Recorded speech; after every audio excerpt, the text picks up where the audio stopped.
Hey, everybody. Welcome to Daniel Davis Deep Dive, coming to you live from Washington, D.C., as always. And we have today with us absolute fan favorite, Matthew Ho, with us today.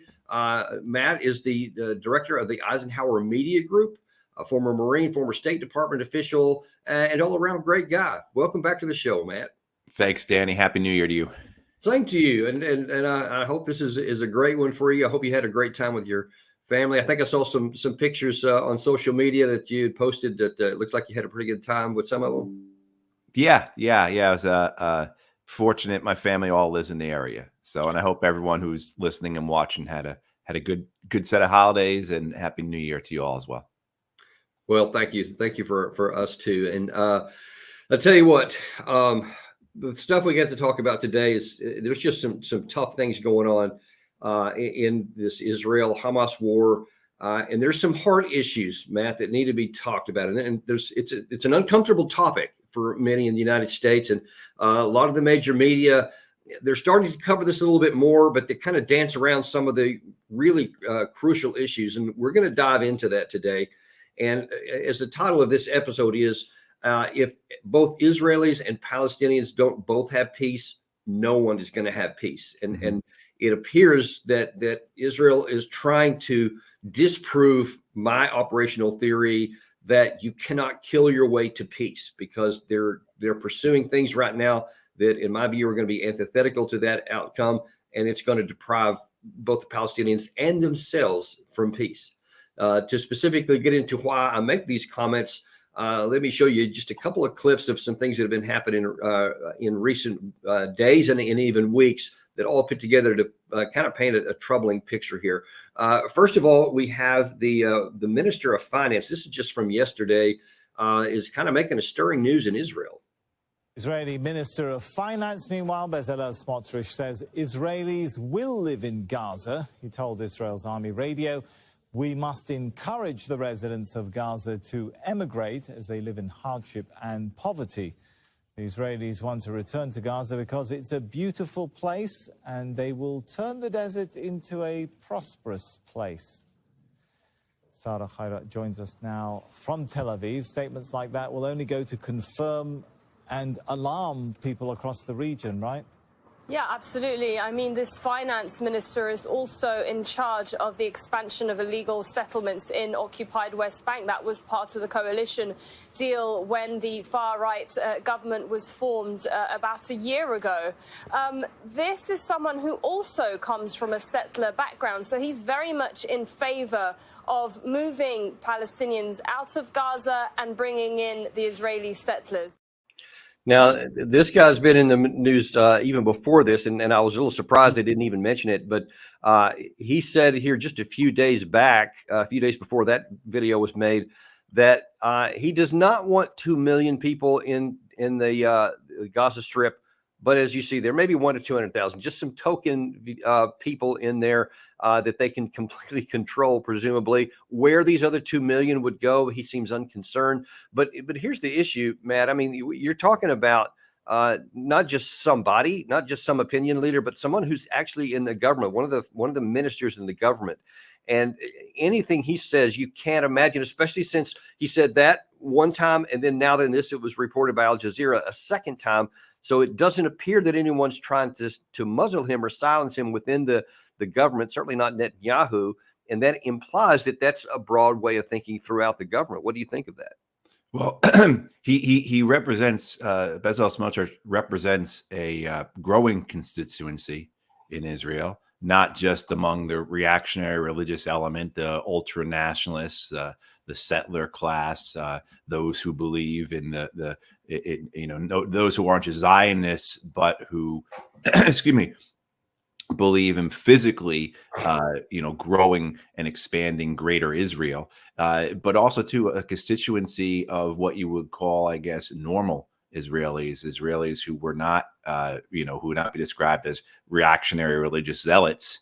Bezalel Smotrich is a type of person who describes himself as a fascist homophobe.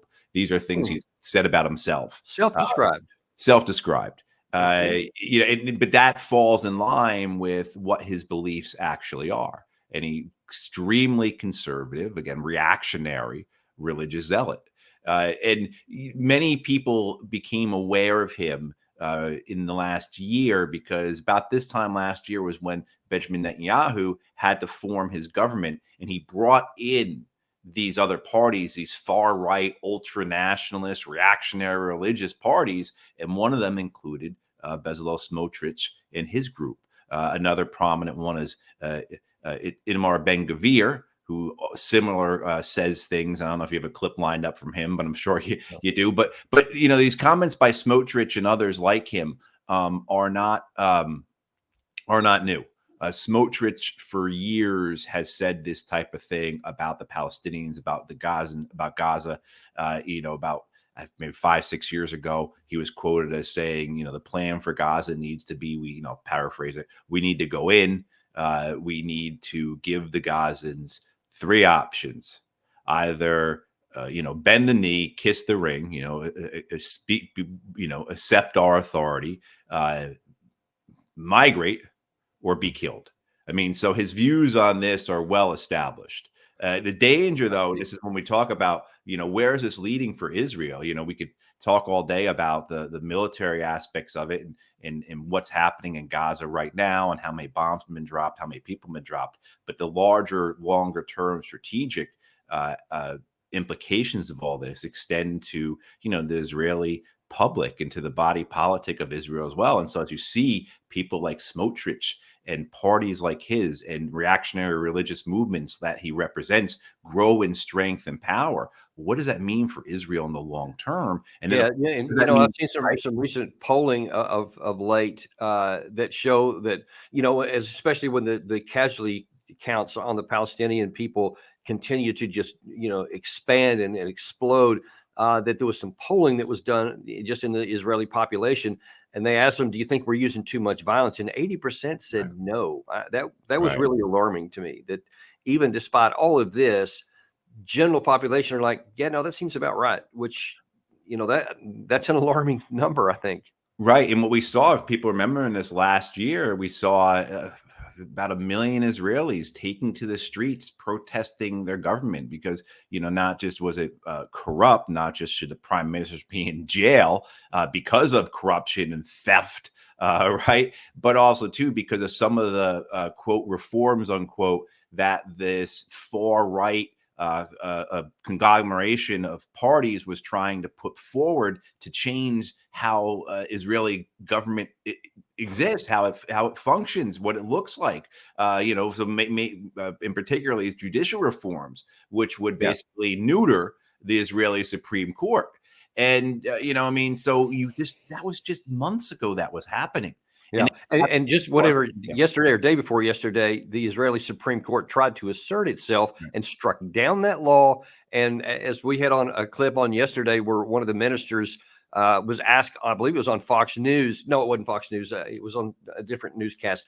But he was point blank asked, will the government, it was a British one, will the government follow the law? Will they accede to that? And he pointedly would not answer it. She kept coming back, but will you listen to that?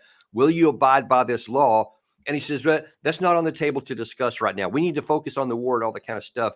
And I thought that was, you know, we're talking about Israel being the best democracy in the Middle East. And now here, when given an opportunity to solidify their democratic, you know, bona fides, they won't say that the administrative branch will follow the judicial branch.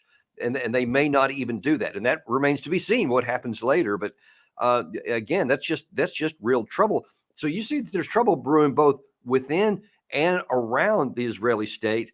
But as we had a former Palestinian negotiator, Mr. Alamari, on our show not long ago, a few weeks ago, he said this when he went about what the prospects were if Israel keeps going down this path. Can't even imagine that even if Hamas is completely eradicated, and I don't know how you would do that physically, but let's just say for a moment that it did, what condition does that leave these roughly 5 million people in the West Bank and in Gaza? Will they live in peace, or will there be the risk of a new radical element rising in the ashes? Look, if there is no hope, then you will not have peace. It's that simple. and I go back. I mean, as someone, the advantage of age is that I was there in the 1990s, and we saw that when hope was there, people were actually against Hamas. You know, friends Good of point. mine who were in the security forces would tell me, "You want to go in the 1990s and arrest a Hamas terrorist?" You know, the neighborhood will tell you this is where he is, because they saw Hamas at that time as a threat to their hopes and to their aspirations. Today, there's no hopes and aspirations, so revenge comes in as kind of the prime motivator. So the question is going to be, I think, and the jury's definitely out on this, is what is Israel's intent here? Because, you know, they say, well, as we're going to show here in a few clips in a moment, they say that they, you know, want the Palestinians to stay there. They want them to have self-governance, so they don't say independence. And yet then you also have this people saying these things like the Minister of Finance we had at the beginning, where they're basically saying, you know, the place needs to be, you know, cleaned out so that we can make it a prosperous location. Uh, these two things don't seem to fit together. So the question is, does Israel really want peace with the Palestinian people, or are they, you know, you can see in the bombing patterns, it looks like that they're wiping out any capacity for the Strip to even sustain life once this war is finally over. Where's this going, Matt? Right. I mean, there certainly are large parts of the Israeli population of the 9 million Israelis who, or 8 million, or however many there are, who want peace.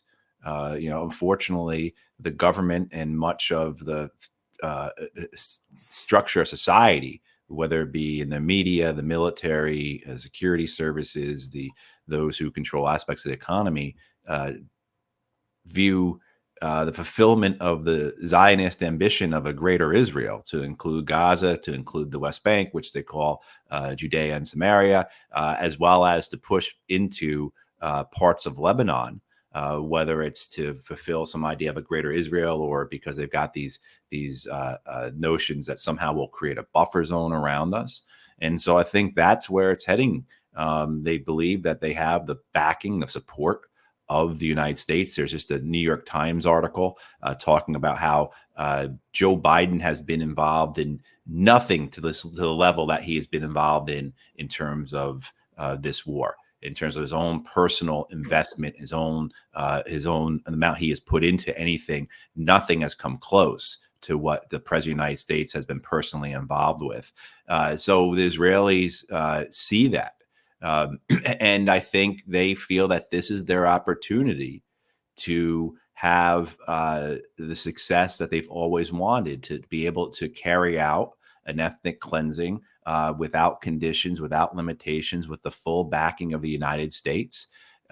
So that's, I think, where it's heading to while the time is good, while we can get this done, let's get it done before any limitations, before the world's able to react, before anything is organized against us, before the American elections come up, for anything that could potentially crimp what we are trying to accomplish here, what we've been trying to accomplish for 100 years. Then let's get it done now. And that's what the key constituents, or the core constituencies of the Israeli government, the media, the political establishment, the military, et cetera, want to accomplish right now. And again, it doesn't represent all Israelis by any means. But as your previous guest was saying, you know, this is just a recipe. And I think most of us who studied this, who've lived this, you know, whatever era you want to refer to, you want to go back and look at how the Romans conquered and ruled. They understood this, that if you take away hope, as your previous guest said, he said so well, then the only option you are providing is violence. That's the only thing you are giving a people. And, you know, we've said to our own people, said in our times, right? John F. Kennedy Jr. said, those who take away the hope of peaceful revolution, you know, only provide violent revolution in return, you know, like that kind of thing. That's just human history. That's, I mean, it's not even a philosophy. That's just an observation of what has happened throughout time. Now, to your point there a second ago about, you know, unencumbered American support, it almost seems like that maybe Biden doesn't know exactly what he does want. And it seems like Israel does know what they want. Now, I'm going to show you a couple of juxtapositions here of a couple of American officials saying something, and then a couple of Israeli officials saying something. And let's see what kind of conclusions we can reach to. The first one is going to be Sullivan a couple of weeks back talking about what the United States wants out of this. We do believe that the Palestinian Authority needs to be revamped and revitalized, needs to be updated in terms of its method of governance, its representation of the Palestinian people, and starting with the president, Mahmoud Abbas, who I will go see. And ultimately, it's going to be up to the Palestinian people to work through their representation, and it will be up to those leaders of the Palestinian Authority to work through the types of steps that they need to take to reform and update the authority for the situation we face today. So Sullivan's saying, look, we need an upgraded Palestinian Authority so that we can get that stuff taken care of. And I'm going to go and try to start working on that there. Then you had John Kirby saying in terms of like the day after, what we don't want to see. We don't want to see, and the president has been very consistent on this, we don't want to see a reoccupation of Gaza by Israel. We think that's not only not good for Israel, it's not good for the people of Gaza. So we do not support that. What we do support is some sort of governance in Gaza long term that includes the voices and the votes and the self-determination of the Palestinian people. Now, what does that look like? We don't know yet. We're asking ourselves those questions literally every day as well, and we're going to continue to talk to our Israeli counterparts about that. But we've been very clear. Reoccupation of Gaza is not in the best interest of anyone. President Biden has consistently said, and I mean from the outset, we want a two-state solution. That's what we're looking for. That's where this has to end up going. So you have a fairly consistent American position, two-state solution, no military occupation, and a revamped Palestinian Authority to be able to govern the Palestinians after this is over. On the other side of the equation here, we have somewhat different view from the Israelis. And first of all, what do they think about this two-state solution? Overall military responsibility will have to be in Israel. As far as the civilian management of Gaza, we need to see the following two things. Gaza has to be demilitarized and Gaza has to be de-radicalized. And I think so far we haven't seen any Palestinian force, including the Palestinian Authority, that is able to do it. They teach their children to hate Israel. They're not fighting terrorists. So he's saying no Palestinian Authority. That's not going to happen. And then you have his ambassador to the UK, I believe it was, who added this. Two-state solution? Is there still a chance for a two-state solution? I think it's about time for the world to realize the Oslo paradigm failed on the 7th of October, and we need to build a new one. And in order to build a new one... Does that new one include the Palestinians living in a state of their own? Is that what it includes? I think the biggest question is what type of Palestinians are on the other side. This is what Israel realized do they have on a 7th state, of October. though? The answer is absolutely no, and I'll tell you why. Well, then because how can at there the be moment, peace? So there is no two-state solution. There is no Palestinian Authority to do the post-administration, and there is an occupation. I mean, literally everything that we said we want, they say, no, we're not going to do that. And they're very bold and open about it. Now, there is one thing that I think that we should all understand in the United States. Our national interests are that this war remain contained to the Gaza Strip and end it as soon as possible with the least loss of civilian life even possible. Everybody has always accepted from day one that the Hamas and other Palestinian gunmen who assassinated people and murdered people in Israel on 10/7 must be brought to justice, and Israel's totally within its rights to go after the perpetrators of 10/7. No question about that. But they also have an obligation not to inflict the same, or in this case, about 10 times worse, carnage on the innocent people on the other side of that, which is certainly going on to this day. And that is something that's a big problem. But we need to keep this contained. We don't want it to expand into the Red Sea, into Iraq, into Syria, where our troops are, or potentially see it advance into the northern part of Israel, into Hezbollah, possibly bring in Iran. Now, as much trouble as we've talked about and all these things here that kind of internal to Israel and the Gaza Strip, we also have a new foreign minister Katz for Israel, who's now saying that, you know what, this is like World War III. I mean, we're in the middle of it. And he says, you know, it's Iran and radical Islam and their tentacles are already into Europe, painting this picture that, man, look, we're on the front lines for you guys. And you know, all this stuff about Iran. So he's kind of laying the foundation, at least it appears so far, that we're going to need to do more than just the Gaza Strip, which is completely contradictory to what we think that we should do. And that's what he's saying. Now, at least so far, the U.S. is not completely silenced on all this. And even though that everything we're saying publicly, they're rejecting, and there doesn't seem to be any consequences, at least Bernie Sanders does want there to be some consequences. He said in a statement just yesterday, while we recognize Hamas's barbaric terrorist attack that began this war, we must also recognize that Israel's military response has been grossly disproportionate, immoral, and in violation of international law. Enough is enough. Congress must reject that funding. The taxpayers of the United States must no longer be complicit in destroying the lives of innocent men, women, and children in Gaza. Now, I don't know how much success he's going to get on that. I don't know whether Congress is going to pass this $10 billion that President Biden is requesting. But I do think that at the very minimum, even if you love Israel, and I've always considered myself a big supporter of Israel, there needs to be strings attached to this money because American national interests are at stake. And if Israel is going to say, hey, we're going to do whatever we want to do and literally reject everything that we say, then we can say, okay, look, that's your prerogative. You are your own sovereign country, and we're not going to tell you what to do. But what we're not going to do is just say, sure, whatever you say, and here's $10 billion of our money with no strings. I think that we need to start taking a little bit firmer action for our own interest and ultimately even for Israel's. Well, yes. Say one thing for the Israelis that, you know, at least they're being upfront and straightforward and honest. I mean, they may be committing ethnic cleansing and genocide. They may be dragging the U.S. into a very dangerous place. You know, but at least they're being straightforward and honest. I don't believe Jake Sullivan, John Kirby, Joe Biden, Tony Blinken et al. Are being truthful or I mean, they are gaslighting, they are lying, they are disassembling, they are being disingenuous, however you want to describe them.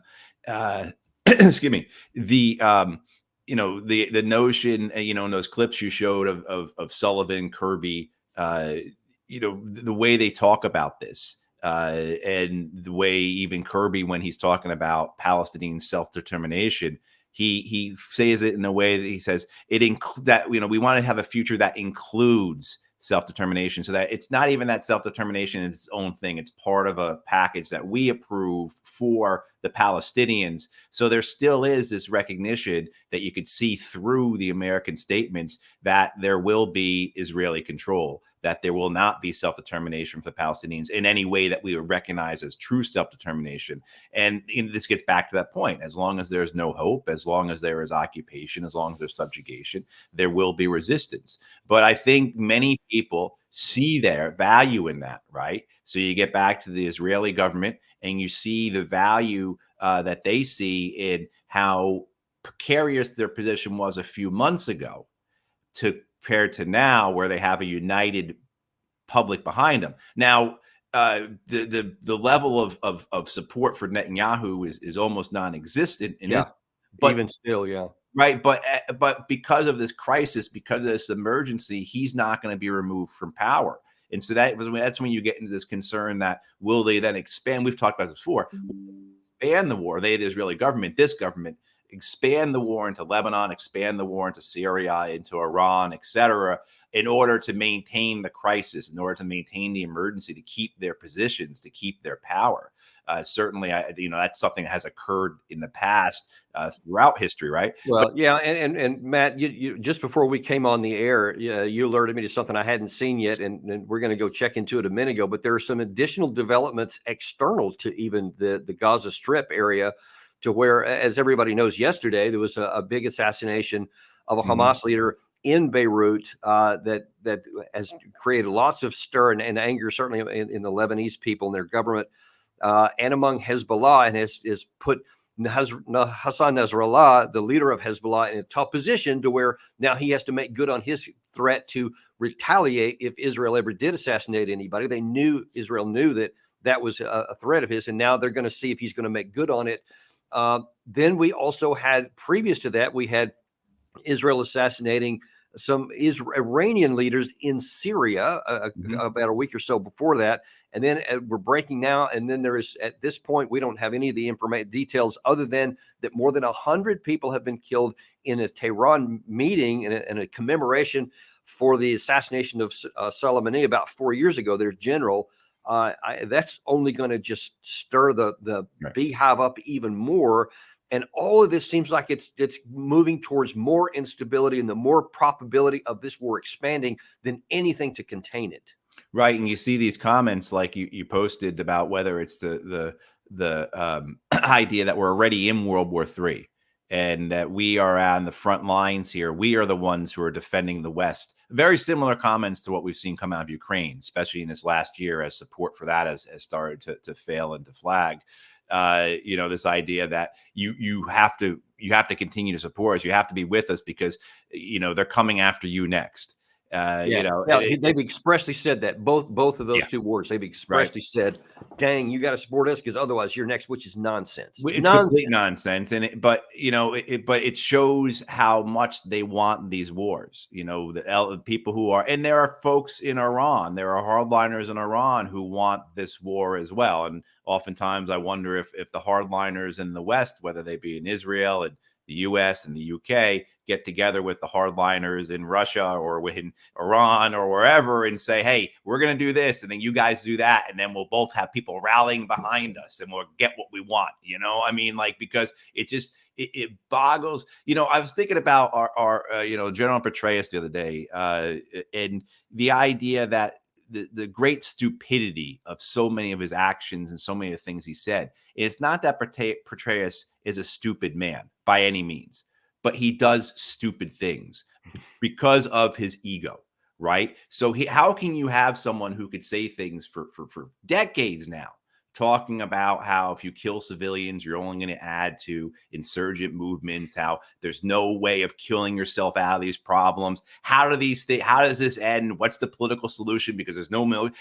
How can you have someone who's been saying that for decades so prominently, then go on CBS News or CNN or whatever, and then, continue to say what we need to do is drop more bombs. What we need to do is send more bombs. What we need to do is a military solution. And it's because of his ego, because of his own personal interest. Or his bank account. Exactly. Whatever it is. Whatever that motivation is. Some of it's legacy for these people. Some of it's because they are ideologues and they want to see their ideas be proven right. Some of them because they really do believe they are servants of the empire, that they are modern day legionaries, and this is their purpose in life, is to go out and defend the empire and the borderlands from the barbarians. Others because of very gross and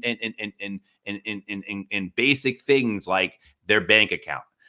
So you look at this, and the idea that what we're seeing now is what was being put in motion with these assassinations, with possibly these bombings in Tehran today, are all meant to spark this larger war for which there already is not just a hunger or desire among some elements, but a storyline that has been put in motion now for months. I mean, you cannot put on any news network, whether it be American, European, Middle Eastern, without this storyline about the danger of an expanding war. Right. And whether that's the war expanding into Lebanon, whether it's the war expanding into Syria, we've talked about this, the number of attacks on U.S. forces in Syria and Iraq. We haven't even touched on, Danny, today, talking about the Red Sea, the fact that the U.S. killed 10 Yemenis over the weekend, one of the largest naval actions by the United States since we killed all those Iranians back in 1987 or 1988, probably, right? I mean, so where this can go and how and there are people who want it to go forward. Can you imagine, in certain boardrooms, in conference rooms throughout Washington, D.C., particularly yesterday, coming back from the holidays, the excitement in some of these conference rooms and in some of these think tanks about this idea that we've got it. We can link Iran to the Houthis, and the Houthis have already pledged their allegiance to Hamas, and we've got this linkage, and now we can get this war that we have wanted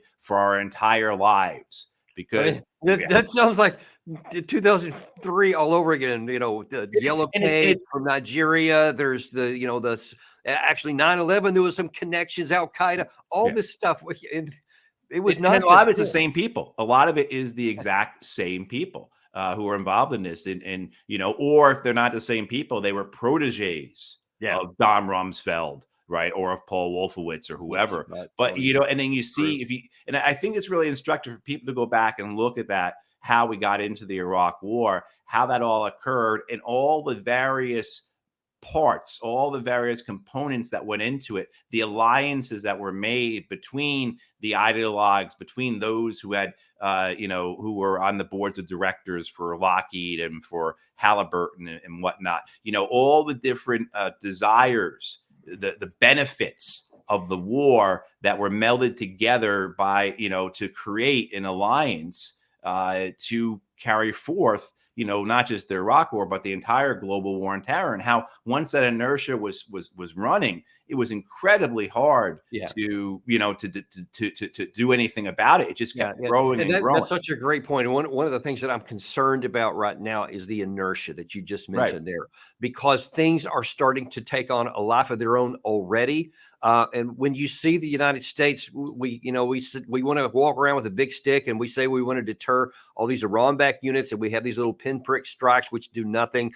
We say all this big stuff in the Red Sea, it does nothing. They continue to do that. Then we tell our ally Israel, this is what we want to see. They ignore it completely. We're looking at increasingly powerless before our adversaries and our allies.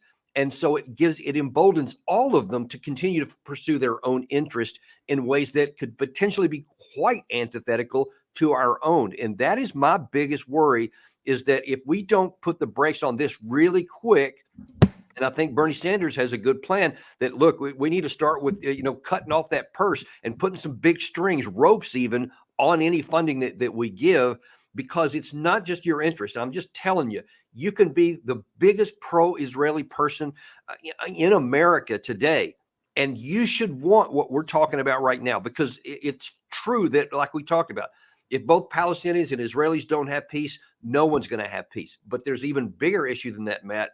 If Israel and the Palestinians don't both have peace, we may not have peace either, especially if we don't check this stuff before the inertia takes us over the edge. That's right. And, it's just not that we are observing this, Danny, right? But the nations of the Middle East, of the world, are observing this as well. And no one is giving the benefit of the doubt to the U.S.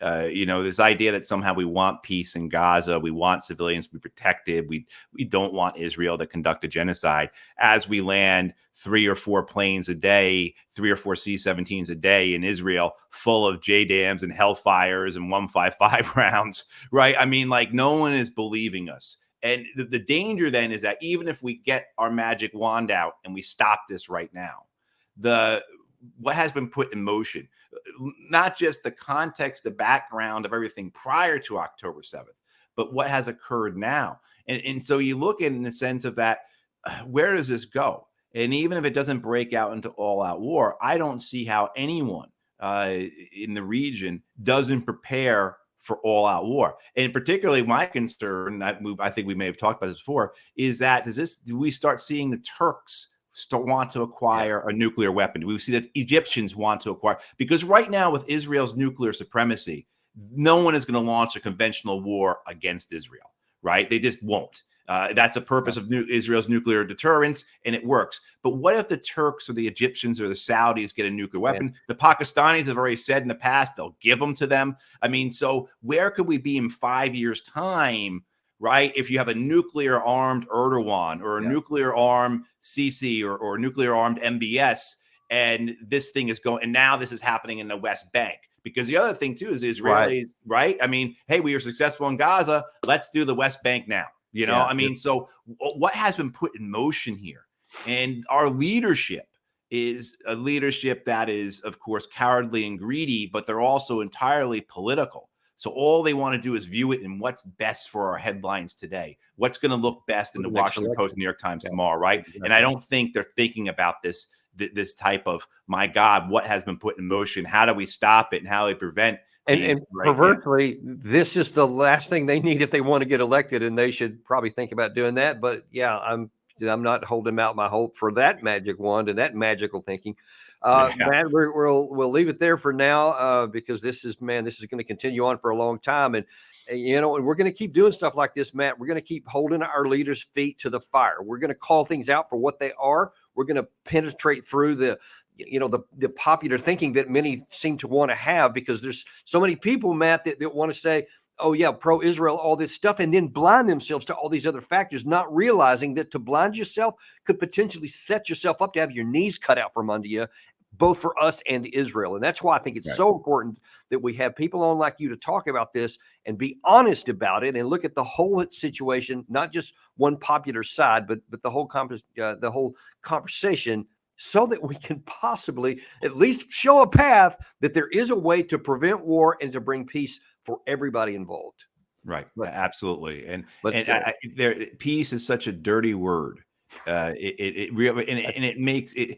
just shows the level of intellectual and moral corruption and rot that exists at the top levels of our society, in our political establishment.